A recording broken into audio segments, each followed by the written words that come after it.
Hi, ಇವಾಗ ನಾನು ತಲೆ ಬಾಚೋದಕ್ಕೆ ಬಾಚಣಿಗೆ ಕ್ಲೀನ್ ಮಾಡೋದು ಹೇಗೆ ಅಂತ ಹೇಳ್ಕೊಡ್ತೀನಿ. ಇವಾಗ 2 ಬಾಚಣಿಗೆ ತೊಗೊಂಡಿದ್ದೀನಿ. ಜಟ್ಪಟ್ ಅಂತ ಕ್ಲೀನ್ ಮಾಡಬೇಕು. ಕ್ಲೀನ್ ಮಾಡೋದನ್ನು ಹೇಳ್ಕೊಡ್ತೀನಿ ನೋಡಿ. ಇವಾಗ ನಾನು ಇಲ್ಲಿ ಹ್ಯಾಂಡ್ ವಾಶ್ ಇಟ್ಕೊಂಡಿದ್ದೇನೆ. ಈ ಹ್ಯಾಂಡ್ ವಾಶನ್ನು ಹಾಕ್ಕೊಂಡು ಹಿಂಗೆ ಬಾಚಣಿಗೆ ನೀರಲ್ಲಿ ತೊಳೆದ್ಬಿಟ್ಟು ಈ ಥರ ಬಾಚಣಿಗೆನ ಕ್ಲೀನ್ ಮಾಡ್ಕೊಬಿಡಿ. ಯಾವುದಾದ್ರೂ ಒಂದು ಟೂತ್ ಪೇಸ್ಟ್ ಬಳಸಿರೋದಿದ್ದರೆ ವೇಸ್ಟ್ ಅಂತ ಎಸಿಬೇಡಿ, ಬಾಚಣಿಗೆ ಕ್ಲೀನ್ ಮಾಡೋಕ್ಕೆ ಉಪಯೋಗಿಸಿ.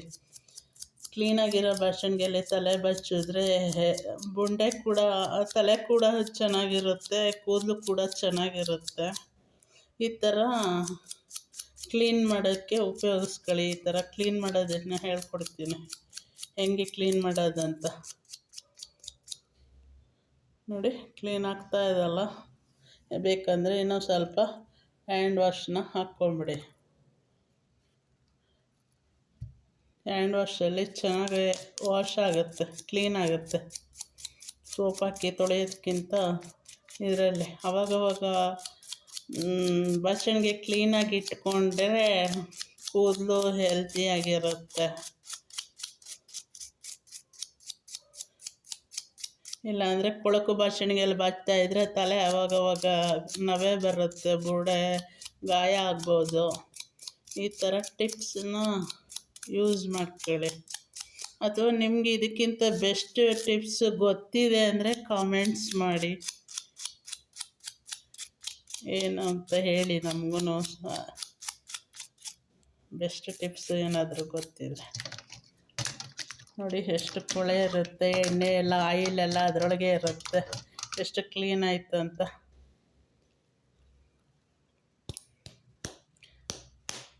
ಈ ಥರ ಕ್ಲೀನ್ ಆಯ್ತಲ್ಲ ನೋಡಿ.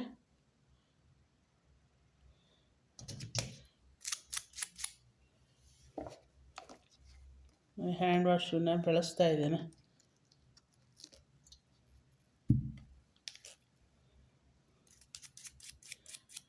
ಈ ಟಿಪ್ಸು ನಿಮ್ಗೆ ಇಷ್ಟ ಆಯಿತು ಅಂದ್ಕೊತೀನಿ. ಇಷ್ಟ ಆದರೆ ಒಂದು ಲೈಕ್ ಮಾಡಿ, ಶೇರ್ ಮಾಡಿ ನೋಡಿ. ಎಷ್ಟು ಚೆನ್ನಾಗಿ ಕ್ಲೀನ್ ಆಗುತ್ತೆ.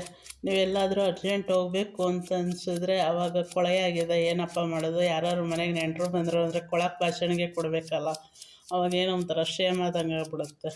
ಈ ಜಟ್ಪಟ್ ಅಂತ ಸಿಂಕ್ ಹತ್ರ ಹೋಗ್ಬಿಟ್ಟು ಈ ಥರ ಹ್ಯಾಂಡ್ ವಾಶ್ ಹಾಕ್ಕೊಂಡು ಬೇಡವಾಗಿರೋದು ಟೂತ್ ಪೇಸ್ಟ್ ಬ್ರಷ್ ಇದ್ದರೆ ಆ ಥರ ಹಿಂಗೆ ಕ್ಲೀನ್ ಮಾಡಿ ಇಟ್ಬಿಡ್ಬೋದು ನೋಡಿ. ಎಷ್ಟು ಚೆನ್ನಾಗಿ ಕ್ಲೀನ್ ಆಯಿತು.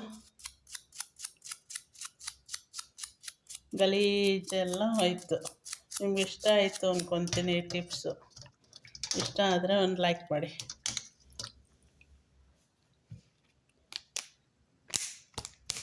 ನೋಡಿ.